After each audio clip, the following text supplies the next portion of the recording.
வணக்கம். நீங்கள் இணைந்து கொள்வது நியூஸ் ஃபர்ஸ்டின் இரவு 8 மணி பிரதான செய்தியுடன்.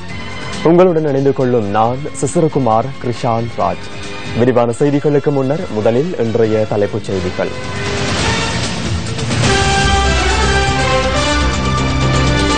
சுயாதீன நீதி கட்டமைப்பை உருவாக்க அரசாங்கம் அர்ப்பணிப்பு செய்வதாக ஜனாதிபதி கருத்து.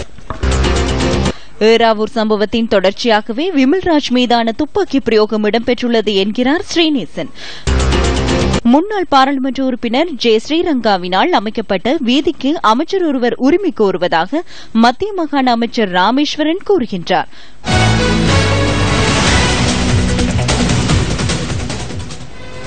பக்கச்சார்பற்ற சுயாதீன நீதித்துறையை உருவாக்குவதற்கு அரசாங்கம் அர்ப்பணிப்பு செய்வதாக ஜனாதிபதி மைத்ரிபால சிறிசேன கூறுகின்றார். புலனர்வையில் இன்று நடைபெற்ற நிகழ்வொன்றில் கலந்து கொண்ட ஜனாதிபதி கடந்த ஆட்சிக் காலத்தில் நீதித்துறை எதிர்நோக்கிய சவால்கள் குறித்து கருத்து வெளியிட்டார்.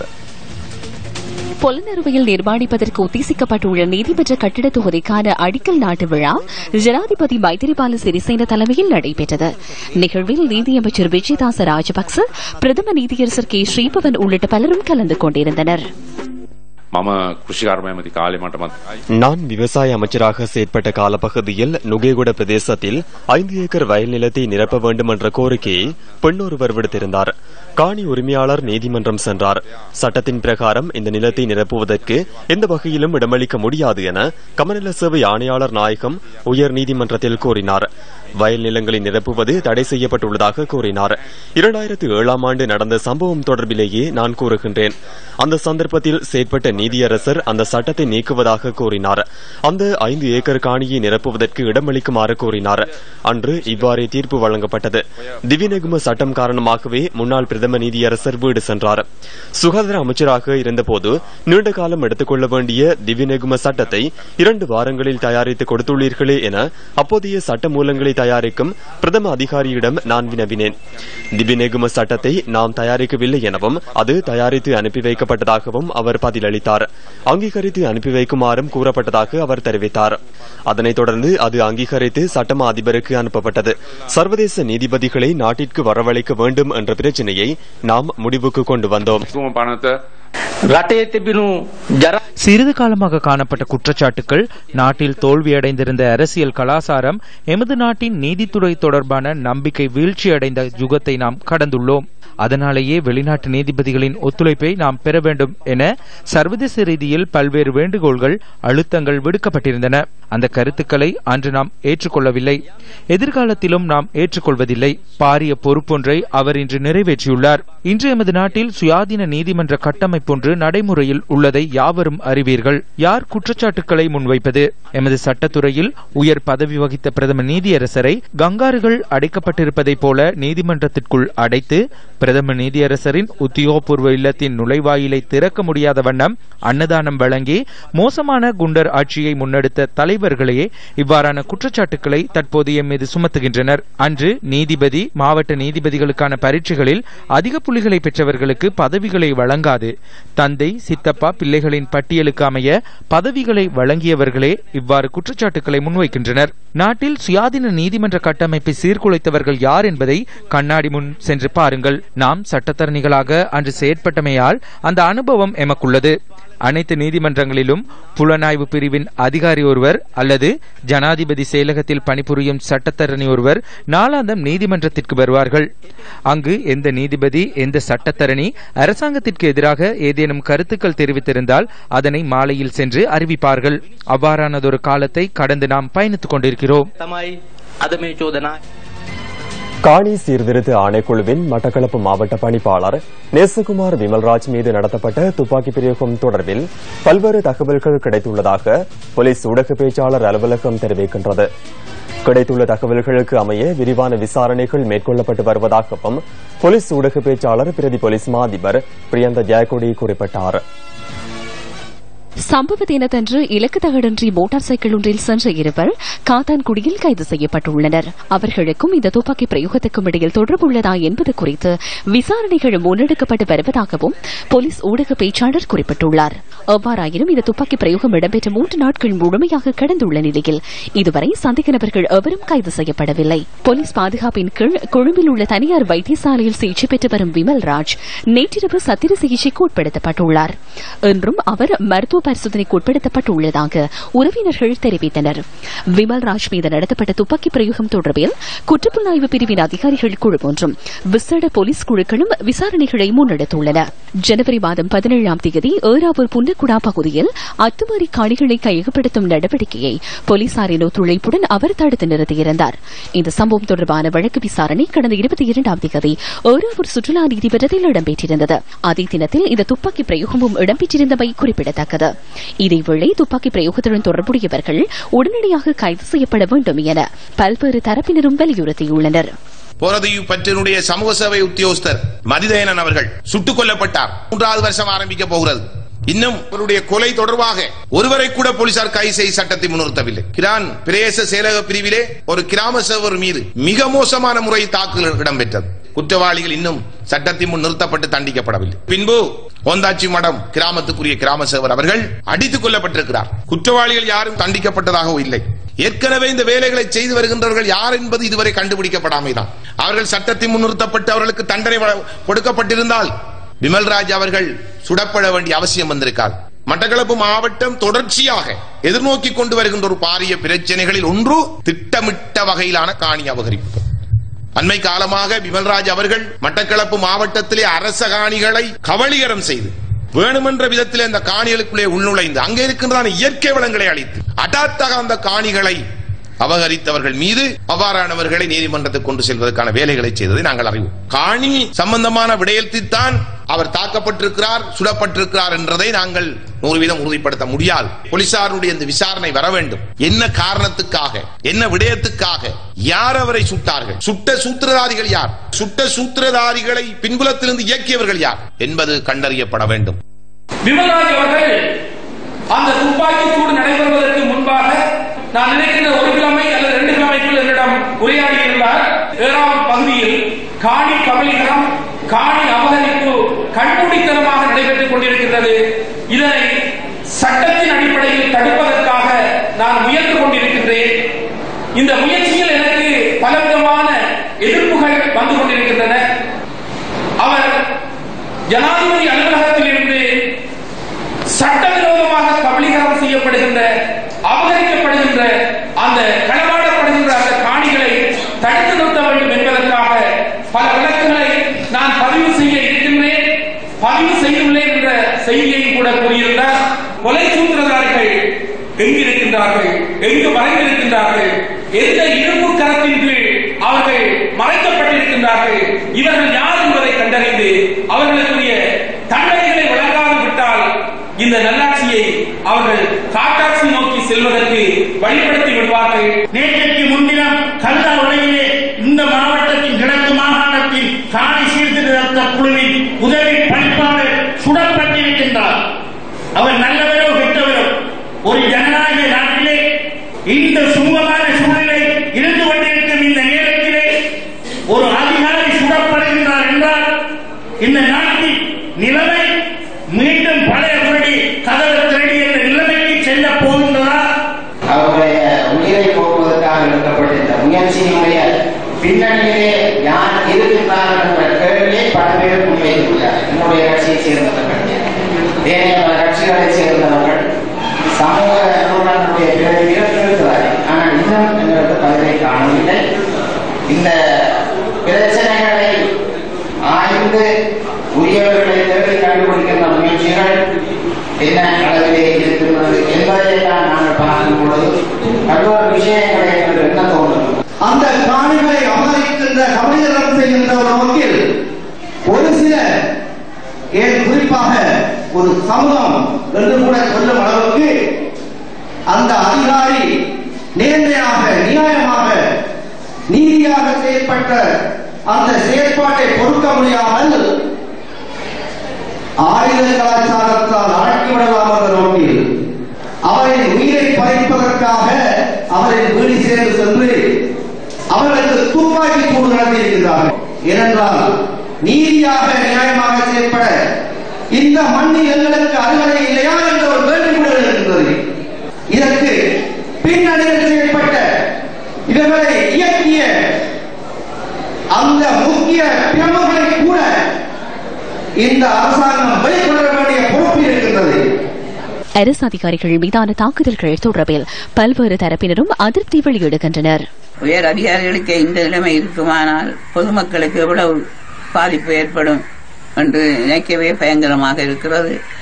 நல்லாட்சி அரசாங்கத்தில் உள்ள உயர் அதிகாரிகள் இதுக்குரிய தகுந்த அதிகாரிகளை நியமித்து அதுக்குரிய நடவடிக்கை எடுக்குமாறு ஆணித்தரமாக வலியுறுத்துகின்றோம். எமது கிழக்கு மாநிலத்தை பொறுத்தவரையில் குறிப்பாக மட்டக்களப்பு மாவட்டத்திலே அரசு அதிகாரிகள் மீதான தாக்குதல்கள் தொடர்ந்த வண்ணம் இருக்கின்றன.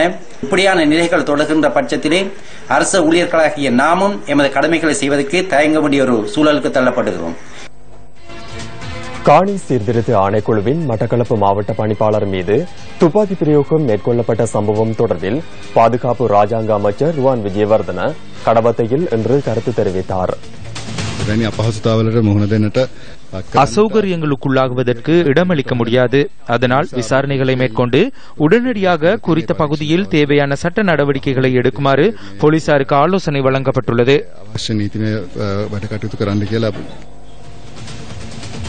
3 வாரங்கள் கடந்தும் எதுவித தீர்வுமின்றி கேப்பாப்புலவு பிலக்குடியிருப்பு மக்களின் போராட்டம் தொடர்கின்றது. சொந்த நிலங்களை விடுவிக்குமாறு கோரி இரவு பகலாக கேப்பாப்புலவு மக்கள் வீதிகளில் இருந்து போராட்டம் நடத்துகின்றனர். எந்தவித தீர்வும் கிட்டாத நிலையில் முல்லைத்தீவு கேப்பாப்புலவு பிலக்குடியிருப்பு மக்கள் தமது காணி மீட்பு போராட்டத்தை 26 நாட்களாக முன்னெடுத்துள்ளனர். பாராளுமன்ற உறுப்பினராக இருந்தாலும் சரி, அமைச்சராக இருந்தாலும் சரி, உங்களுக்கு உங்களுடைய நிலம் இல்லாமல் அந்நியரின் நிலங்களில் அல்லது பிறர் ஒருவருடைய நிலங்களில் நீங்கள் இருந்தால் உங்களுடைய மனம் எவ்வாறு பரிதவிக்குமோ, நீங்கள் எவ்வாறு துன்பப்படுவீர்களோ அந்த துன்பத்தை இன்று கேப்பாப்புலவு மக்கள் அணுவாக அனுபவிக்கின்றார்கள். கேப்பாப்புலவு மக்களுக்கு ஆதரவு கோரியும் ராணுவ முகாமை அகற்ற கோரியும் புதுக்குடியிருப்பு மக்கள் முன்னெடுத்துள்ள சுழற்சி முறை உண்ணாவிரத போராட்டம் 23வது நாளாக இன்றும் தொடர்கின்றது. தமது கோரிக்கைக்கு தீர்வு கிட்டும் வரை போராட்டம் கைவிடப்பட மாட்டாது என புதுக்குடியிருப்பு மக்கள் குறிப்பிடுகின்றனர். எல்லாம் நுழம்பு கடிக்க பாம்பு எல்லாத்துக்கும் தொட்டங்கு காய்ச்சல் வர நாங்க கிடந்து எல்லாம் மோதுறோம். நாங்க அந்த காணிக்க விரிக்கணும். நாங்க இந்த கிட்ட காணியில இருந்தால் எங்கட புள்ளிகள் வளைச்சு வந்து பாக்குங்க. நாங்க தூரத்தை இருந்து தண்ணி கூட காசு கெடுக்கிறோம். இலங்கை ராணுவத்தினால் எங்கள் அப்பா காலமானார், சுட்டு காலமானார். அதுல அந்த காலத்திலிருந்து நாங்கள் காணியில இருக்கிற வருமானத்தை வச்சுதான் நாங்கள் சீவிச்சாங்க. கேப்பாப்புலவு போராட்டத்துக்கு ஆதரவு தெரிவித்து கொழும்பு கோட்டை ரயில் நிலையத்துக்கு முன்பாக இளைஞர்கள் சிலர் இன்று மாலை ஆர்ப்பாட்டத்தில் ஈடுபட்டனர். அந்த மக்களுக்கு நியாயமான நீதியை இந்த நல்லாட்சி அரசு வழங்க வேண்டும் என்பதனை நாங்கள் இந்த நேரத்திலே கோரிக்கையாக முன்வைக்கின்றோம். அந்த மக்களுக்கு சரியான தீர்வினை இந்த நல்ல ஆட்சி ஏற்படுத்தாவிட்டால் தொடரும் போராட்டங்கள் தொடரும் இவ்வாறு நடைபெறும். கேப்பாப்புலவு காணி விடுவிப்புக்கு ஆதரவு தெரிவித்து மட்டக்களப்பு காத்தான்குடி பகுதியில் நேற்று கவனஈர்ப்பு போராட்டம் நடத்தப்பட்டது. திட்டமிடப்பட்ட குடியேற்றங்கள், அது மட்டுமல்லாமல் அரசு படையினரால் கைப்பற்றப்பட்டிருக்கின்ற காணிகள், இவை அனைத்தையும் இந்த நல்லாட்சி அரசாங்கத்திலே மக்களுக்கு பெற்றுக் கொடுக்க அரசு முயற்சி எடுக்க வேண்டிய மிக முக்கியமான தருணம். அவர்களுக்கான காணிகளை விடுதலை செய்யப்பட்டு அவர்களுக்கான வீட்டு திட்டங்கள் அமைக்கப்பட்டு அந்த மக்கள் மீண்டும் அந்த மக்கள் இருப்பிடங்களுக்கு செல்ல வேண்டும். காணாமல் ஆக்கப்பட்டோருக்கு உரிய தீர்வை பெற்றுத் தருமாறு வலியுறுத்தி கிளிநொச்சி மற்றும் வவுனியா ஆகிய பகுதிகளில் மக்கள் தொடர் கவனஈர்ப்பு போராட்டத்தில் ஈடுபட்டுள்ளனர். காணாமல் ஆக்கப்பட்டோரின் உறவினர்களினால் வவுனியாவில் நேற்று முதல் சுழற்சி முறையிலான உண்ணாவிரத போராட்டம் ஆரம்பிக்கப்பட்டுள்ளது. காணாமல் ஆக்கப்பட்டோர் தொடர்பாக தீர்க்கமான முடிவை தெரிவிக்க வேண்டும் எனவும் அரசியல் கைதிகளை விடுவிக்க வேண்டும் எனவும் போராட்டத்தில் ஈடுபட்டுள்ளவர்கள் கோரிக்கை விடுத்துள்ளனர். நான் 16 வரியமா இந்த புள்ளைய தேடி தெரியாத இடம் இல்ல. கேம்பும் கிடைக்கல எனக்கு. நீ இதண்டாலும் ஒரு விடுதலை கிடைக்கும் என்ற பிள்ளை கண்டுதான் வந்து இதுல கிடக்கும். புடிச்சு வச்சிருக்க பிள்ளைகளை கைதிகளை விடுதலை செய்யுங்க, அதுதான் நாங்க கேட்கிறோம். வேற ஒன்றும் கேட்கல. எங்களுக்கு எங்க பிள்ளைகள் தேவை, எங்களுக்கு காசு பணம் தேவையில்லை. பாதுகாப்பு பிரிவிடம் கையளிக்கப்படும், கடத்தப்படும், காணாமல் ஆக்கப்பட்டவர்களை தேடியறியும் சங்கத்தினால் இந்த சுழற்சி முறையிலான உண்ணாவிரத போராட்டம் ஏற்பாடு செய்யப்பட்டுள்ளது. இதேவேளை கிளிநொச்சி கந்தசுவாமி ஆலயம் ஒன்றிலும் காணாமல் ஆக்கப்பட்டோரின் உறவினர்களினால் கவனஈர்ப்பு போராட்டம் ஒன்று முன்னெடுக்கப்படுகின்றது. எங்களுடைய பிள்ளைகளை விடுதலை செய்யுமாறும், அங்கே வதை முகாமிலே, அங்கே சிறைச்சாலையிலே வாடிக்கொண்டிருக்கிற எங்கள் பிள்ளைகளை தயவு செய்து எங்களுக்கு விடுதலை செய்து தரும்படியாக நாங்கள் கேட்டுக்கொண்டிருக்கிறோம். உறவுகள், காணாமல் ஆக்கப்பட்டவர்கள், மறைமுகமான தடுப்பு முகாம்கள், சிறைச்சாலைகள் வைக்கப்பட்டிருக்கின்ற எங்களுடைய பிள்ளைகள், எங்களுடைய உறவுகளின் பேர் விவரங்கள் வெளியிடப்பட வேண்டும். எங்களுக்கு எங்களோட பிள்ளை எல்லாம் வேணும் என்றுதான் நாங்கள் இருக்கிறோம். பேரும் ஒன்று சேர்ந்து இன்றைக்கு நாளாக இருக்கிறோம். இதுவரைக்கும் ஒரு பதிலும் பெறாமல் பார்த்து கொண்டிருக்க வேண்டியதா இருக்கு. கடந்த 6 நாட்களாக இந்த மக்கள் கவனஈர்ப்பு போராட்டத்தில் ஈடுபட்டுள்ளமை குறிப்பிடத்தக்கது. முன்னாள் பாராளுமன்ற உறுப்பினர் ஜே ஸ்ரீரங்கா அமைத்த வீதிக்கு அமைச்சர் ஒருவர் உரிமை கோருவதாக மத்திய மாகாண அமைச்சர் எம் ராமேஸ்வரன் கூறுகின்றார். நானோயா கிளாஸ்கோ பிரிவில் சனசமூக நிலைய திறப்பு விழாவில் நேற்று கலந்து கொண்ட போது அவர் இதனை தெரிவித்தார். இந்த நிகழ்வு இலங்கை தொழிலாளர் காங்கிரசின் பொதுச் செயலாளர் ஆறுமுகன் தொண்டமான் தலைமையில் நடைபெற்றது. நேற்று முந்தா நாள் பேப்பர்ல பார்த்து யாரோ ஒருத்தர் சொல்லியிருக்கா, 10 ஆண்டு திட்டத்தை பத்தி பேசுறதுக்கு ஆறுமுகத்துக்கு அருகதை இருக்காங்க. அப்புறம் அவன் நோத்தாளுக்கா இருக்குது. 10 ஆண்டு திட்டத்தை கொண்டாந்தது காங்கிரஸும் சிவலிங்க அமைச்சராக இருக்கிற தான் அதை முழுமைப்படுத்துறது. அப்புறம் இன்னைக்கு வந்து கேட்கிறானுங்க எங்களுக்கு அருகதை இருக்காங்க.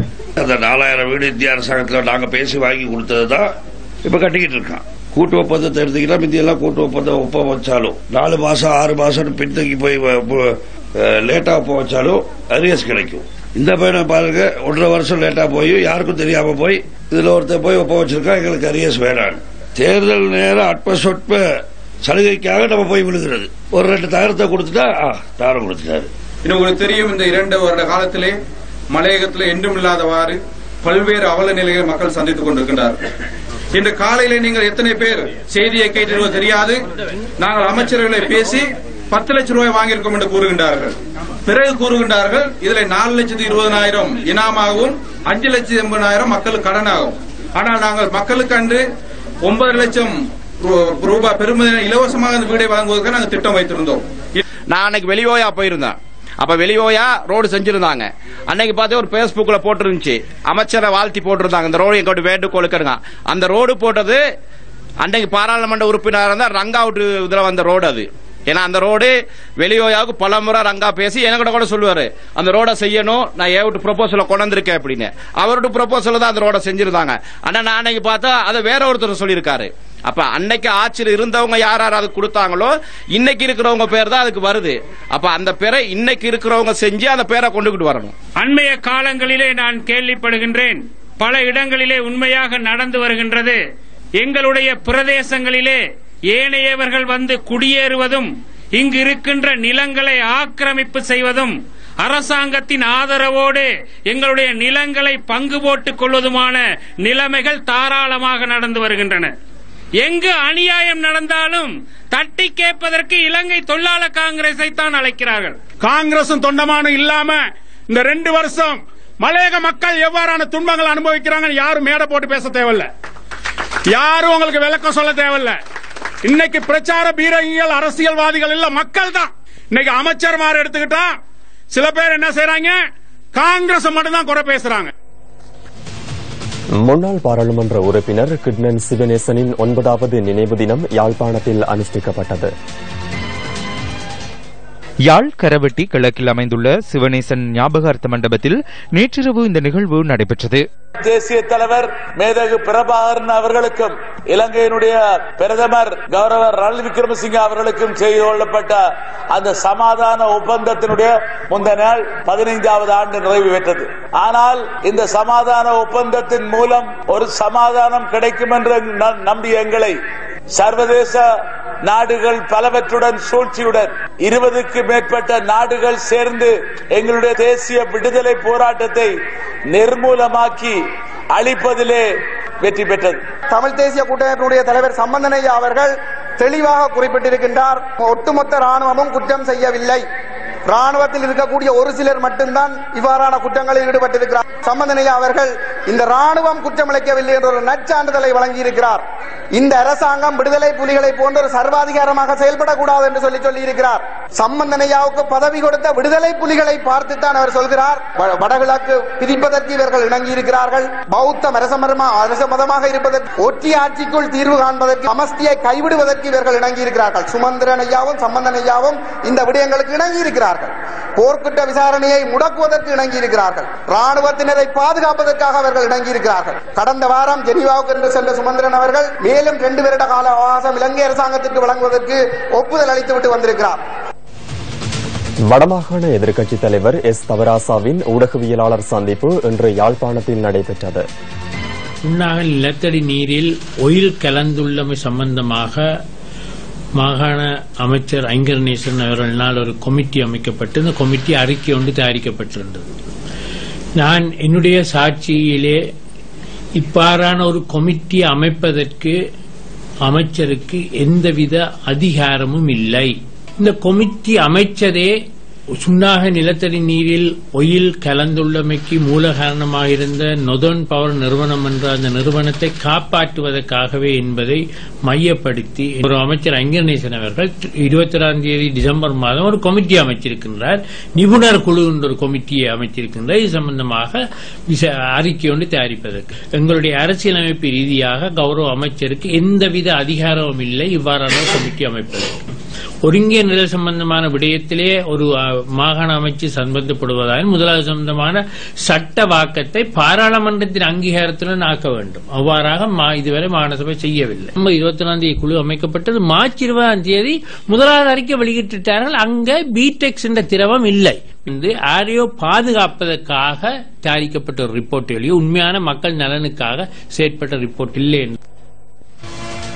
மூதூர் பகுதியில் நடைபெற்ற மக்கள் சந்திப்பில் ஈழ மக்கள் ஜனநாயக கட்சியின் செயலாளர் நாயகம் நேற்று கலந்து கொண்டிருந்தார். இதன்போது மக்களின் குறைகள் தொடர்பில் பாராளுமன்ற உறுப்பினர் கேட்டறிந்து கொண்டார். நேரில் விஜயம் செய்து உங்களோடு கலந்துரையாடுவதற்கு ஊடாகவும் பிரச்சனைகளை நேரில் பார்க்கறதுக்கு ஊடாகவும் விரைவான நடவடிக்கைகளை கட்டமாக எடுக்க முடியும் என்ற ஒரு எண்ணத்தோடு தான் நான் இங்கே வந்திருக்கின்றேன். இந்த ஆயுத போராட்டத்தினுடைய ஆரம்ப காலங்களில் இந்த பகுதிக்கு வந்திருக்கிறேன். அதுக்கு பிறகு இங்கே பகுதிக்கு வந்தது மிக குறைவு.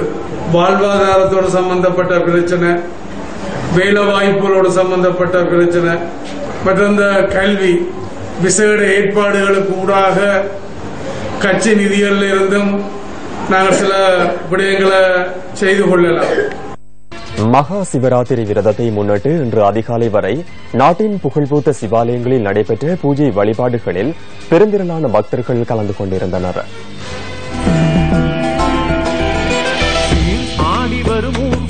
வரும் பார்ப்பருந்த மன பரமேசா பூக்குழியும் திருநீர் கரையும் அருள் மறக்காதோ பேர் ஓடி வர தேவாரம் தொழ நீர் சூடி வரும் முன்னீசா பார்வாழ கருங்கார் மேக குழல் விரியாதோ அருளத்து மூவரும் போற்றி வர சிவ புத்தளம் என்றும் பொலிவு பெற அன்று வியாசம் தொழுத மன்ன ஈசன் அருளை பெற ஏங்கும் கூட்டம் அதை பாராயோ கதிர்காம திருமகனை படைத்தவனே எதிர்காலம் அறியாத தவிப்புடனே உன் வாசன் அடைந்த அறிவாழ வைக்க தினம் வருக அருக இறைவா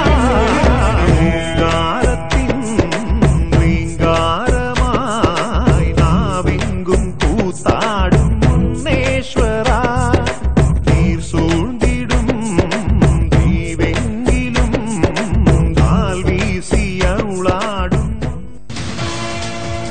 முறைகள் கொடுக்கல் வாங்கல் தொடர்பில் விசாரணை செய்வதற்காக நியமிக்கப்பட்ட ஜனாதிபதி ஆணைக்குழுவிற்கு சிக்கலாக அமைந்த அதிவிசேட வர்த்தமானி அறிவித்தல் தொடர்பில் அனைத்து தகவல்களையும் வழங்குவதற்கான அறிக்கை ஒன்று தயாரிக்கப்பட்டுள்ளதாக அரசு அச்சக அதிபர் தெரிவித்தார்.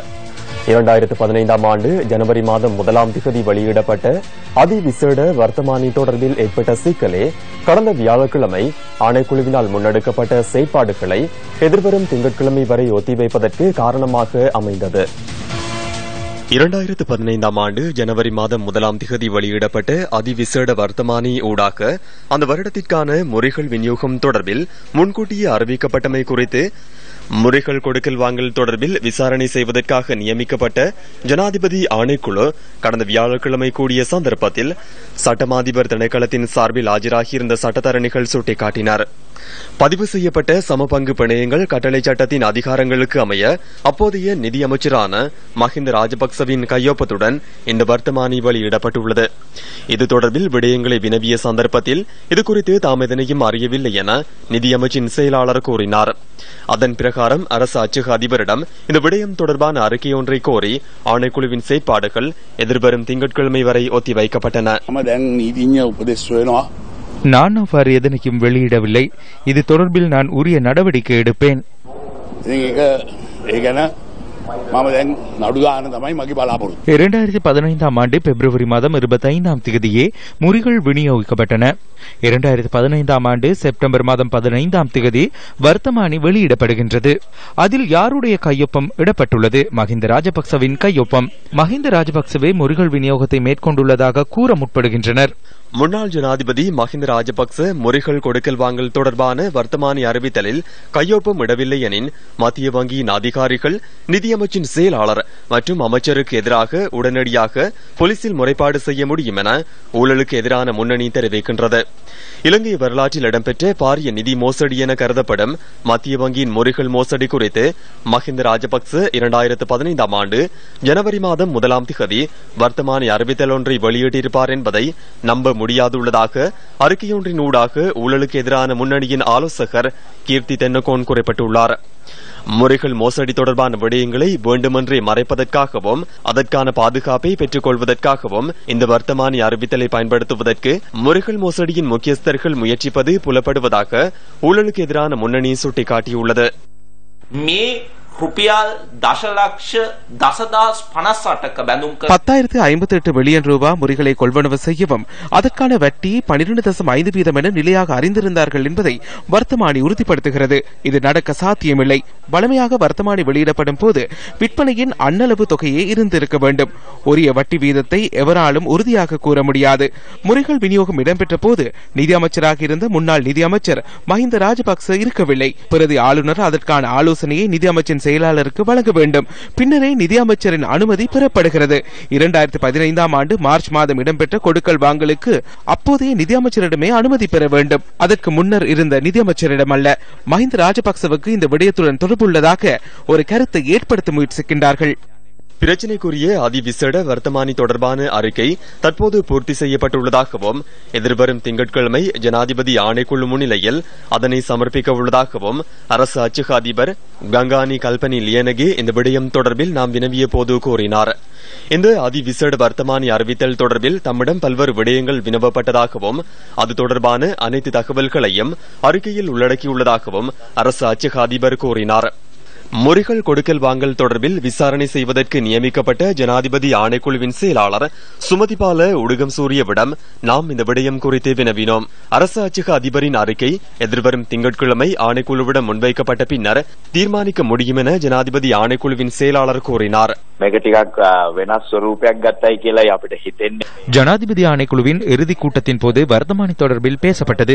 நபருக்கோ நிறுவனத்திற்கோ சாதகமாக ஏதேனும் செயற்பாடுகள் இடம்பெற்றுள்ளதா என்பது தொடர்பில் ஆராயவே ஆணைக்குழு ஸ்தாபிக்கப்பட்டது. அரசாங்கத்திற்கு ஏதேனும் நட்டம் ஏற்பட்டதா எனவும் ஆராய வேண்டும். வர்த்தமானி அறிவித்தல் தொடர்பான பிரச்சனையை தோற்றுவித்து இதனை திசை திருப்புவதற்கு முற்படுகின்றார்களா என நாம் அவதானித்துக் கொண்டிருக்கின்றோம்.